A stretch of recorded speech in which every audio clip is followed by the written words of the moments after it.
Uncle James, you were holding your daddy's hand when he died. He couldn't breathe because of the water in his lungs, and he kept trying to tell you something but couldn't speak. You put your ear close to his mouth, and the last thing he whispered was, "The box under the stairs, for you." But you never found any box, did you? James Mitchell's laughter died in his throat like a candle snuffed out by a sudden wind.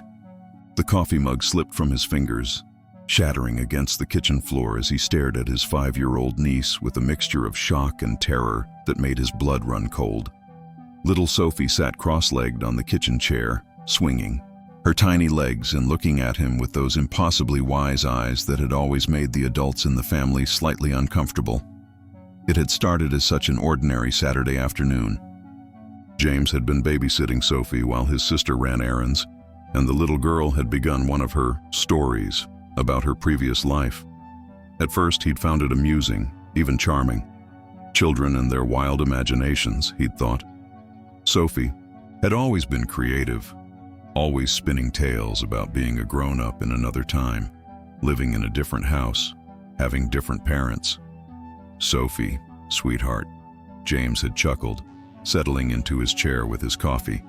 You know these stories about your other life are just make-believe, right? You've always lived here with Mommy and Daddy. You've never been anyone else. But Sophie had shaken her head with the kind of patient certainty that was unsettling in someone so young. No, Uncle James. Before I was Sophie, I was your little sister. My name was Emily, and I lived in the house with the blue shutters on Elm Street. I was your daddy's favorite, and you used to get jealous sometimes because he would let me sit on his lap while he read the newspaper. James had laughed louder then, a forced sound that echoed too harshly in the quiet kitchen. That's impossible, sweetheart. I never had a sister named Emily. I was an only child.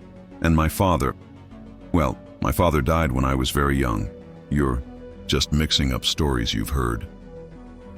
I know you think I'm making it up, Sophie had said with maddening calm. But I remember everything. I remember how Daddy used to make pancakes on Sunday mornings and let me flip them even though I was too little and made a mess. I remember how he would carry me on his shoulders to the park and push me on the swing until I laughed so hard I couldn't breathe. And I remember when he got sick. The little girl's voice had taken on a quality that made James's skin crawl. Not because it was frightening, but because it carried an emotional weight that no 5-year-old should possess. There was grief in that tiny voice, ancient and deep, like an old wound that had never properly healed. He got sick in his chest, Sophie had continued, her small hands gesturing to her own lungs. The doctor said it was pneumonia, but it kept getting worse. You were 12 years old, and you were so scared because Mommy had already gone to heaven the year before, and you didn't want to be all alone. James had felt the first flutter of unease then, because his father had indeed died of pneumonia when James was 12, and his mother had passed away the previous year from cancer. But these were facts that could be found in obituaries and public records. Surely Sophie had somehow overheard adult conversations about family history. Sophie, he'd said, his voice taking on a sharper edge, I think you've been listening to grown-up conversations you shouldn't have been listening to. These aren't memories, they're just things you've heard.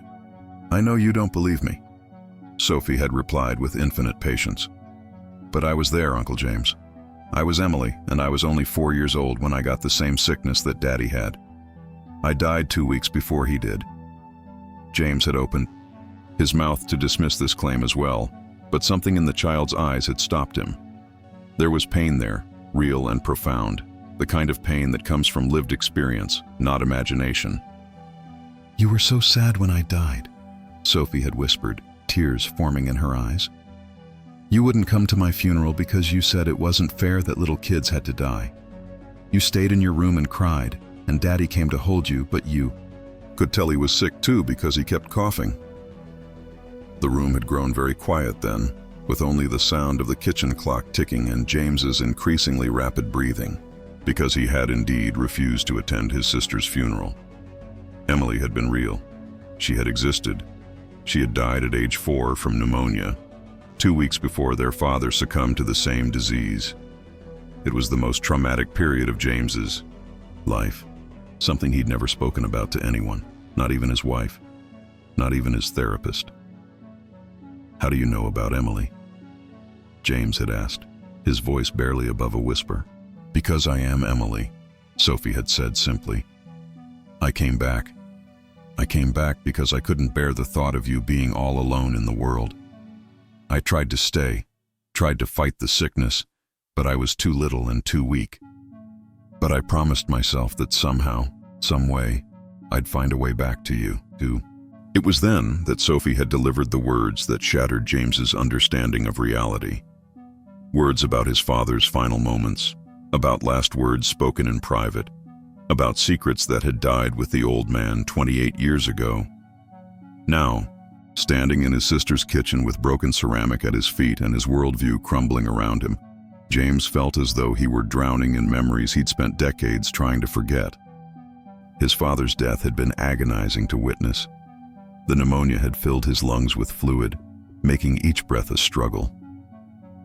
James had sat beside the hospital bed for 3 days, holding his father's hand, watching him fade away. "The box," James whispered, his voice cracking. "He mentioned a box, but I searched everywhere after he died. I tore the house apart looking for it. There was no box under the stairs." Sophie slipped down from her chair and walked over to him with the careful steps of a child navigating around broken glass. She reached up and took his trembling hand in her tiny one. "There was a box, Uncle James, but it wasn't under the stairs in our house. It was under the stairs in the basement of Grandpa Mitchell's old house, Daddy's father's house. The one that got sold after Grandpa died when Daddy was still a teenager. Daddy had hidden it there when he was young, and he never got a chance to retrieve it before the house was sold." James stared at her in amazement. His grandfather's house had been sold when his father was 17, decades before James was born. There was no way Sophie could know about that property, let alone about anything hidden there. "What was in the box?" he asked, hardly daring to breathe. "Letters," Sophie said softly. "Letters that Daddy wrote to his own father but never sent. And photographs of our whole family going back generations. And a pocket watch that belonged to his grandfather, your great-grandfather. Daddy wanted you to have it all, wanted you to know about your family history, but he ran out of time." James sank into the nearest chair, his legs no longer able to support him. The detail was too specific, too personal, too impossible for a 5-year-old to invent. But more than that, the emotional authenticity in Sophie's voice, the way she said our whole family with such natural familiarity, the grief and love that radiated from her tiny form, it all felt undeniably real. "Emily," he whispered, and the name felt both foreign and familiar on his lips. "Is it really you?" "Sophie." Emily nodded, tears streaming down her face. "I missed you so much, Jamie. I missed you every day I was gone. I watched you grow up from wherever I was, and I saw how sad you were, how alone you felt even when you got married and had your own family. I knew I had to find a way back." "But how?" James asked. "How is this possible?"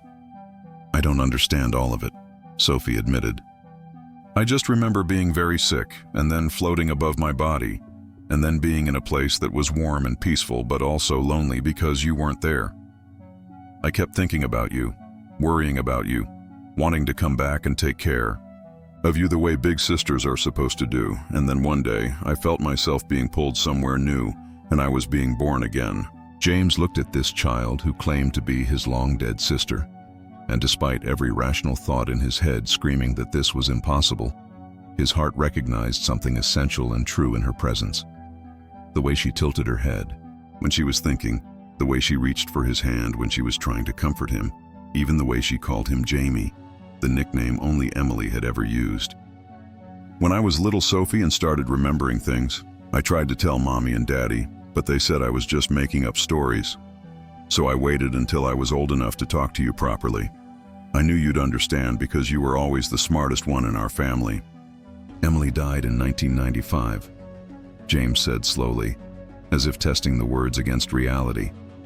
"You were born in 2018. That's 23 years.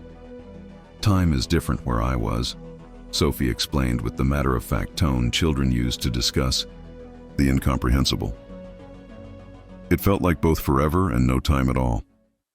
But I never stopped thinking about you. Never stopped wanting to come home. James pulled Sophie into his arms, and for the first time in 28 years, he felt complete. The grief he'd carried for his sister, the guilt he'd harbored about surviving when she hadn't, the loneliness that had followed him even into his adult relationships, it all began to transform into something else. Not disappearance, but understanding. Not an ending, but a continuation. There's something else, Sophie whispered against his shoulder. Daddy's box, it's still there. The house on Maple Street where Grandpa Mitchell used to live. The new owners don't know about the basement hiding place. If you wanted to find it, I could tell you exactly where to look. Over the following weeks, James found himself questioning everything he thought he knew about life, death, and the nature of human consciousness. He researched the old Mitchell property, discovered it was now owned by a family named Henderson, who'd bought it 15 years earlier. With a mixture of skepticism and desperate hope, he contacted them and explained that he believed his father might have left something hidden in their basement many years ago. The Hendersons, curious and sympathetic, allowed James to search. In a dusty corner beneath the basement stairs, behind a loose brick that looked like part of the foundation, James found a small metal box that had been waiting there for over 40 years. Inside, exactly as Sophie had described, were letters. In his father's handwriting, photographs of relatives James had never seen, and a gold pocket watch engraved with the name William Mitchell, his great-grandfather. But more than the physical objects, the box contained something invaluable. A sense of connection to a family history he'd never known existed, and proof that love truly could transcend the boundaries of life and death. The letters revealed a father's hopes and dreams for his children, his fears about his own mortality, his deep love for Emily and James, and his desperate desire to leave them something meaningful to remember him by. In the last letter, dated just days before he fell ill, James's father had written, "I pray that someday my children will know how much they meant to me, and that death is not the end of love, but just a pause before we meet again." Standing in that basement, holding his father's words and his great-grandfather's watch, James understood that Sophie's impossible claims weren't delusions or coincidences. They were evidence of something far more wonderful and mysterious than he'd ever dared to imagine. That consciousness, love, and family bonds could survive physical death and find new ways to express themselves. When he returned home, Sophie was waiting for him with the patient smile of someone who'd known all along what he would find. "Do you believe me now, Jamie?" "I believe you, Emily," James said, using both names because somehow they both felt right. "I believe you, and I'm so grateful you found your way back to me." "I told you I'd always take care of you," she said, wrapping her small arms around his waist. Big sisters don't break their promises, even if they have to become little sisters to keep them. That evening, James called his wife and told her everything. He expected disbelief, arguments, maybe even concern for his mental health. Instead, she listened quietly and then said, "That explains so much about Sophie. She's always seemed like she was protecting you, watching over you. I thought it was sweet, but now I understand it's something much deeper." The story spread quietly through their extended family, meeting with varying degrees of acceptance and skepticism. But for those who spent time with Sophie, who saw the way she interacted with James, who witnessed the impossible knowledge she possessed about family history and personal details that no child could have learned, the truth became undeniable. James began celebrating Emily's birthday again for the first time in decades, and Sophie always smiled knowingly when he did. He kept his great-grandfather's pocket watch in his bedroom, and sometimes he'd catch Sophie looking at it with the fond recognition of someone remembering a treasured family heirloom. Most importantly, the crushing loneliness that had defined James's adult life began to heal. He'd thought he was the last of his line, the sole survivor of a family tragedy.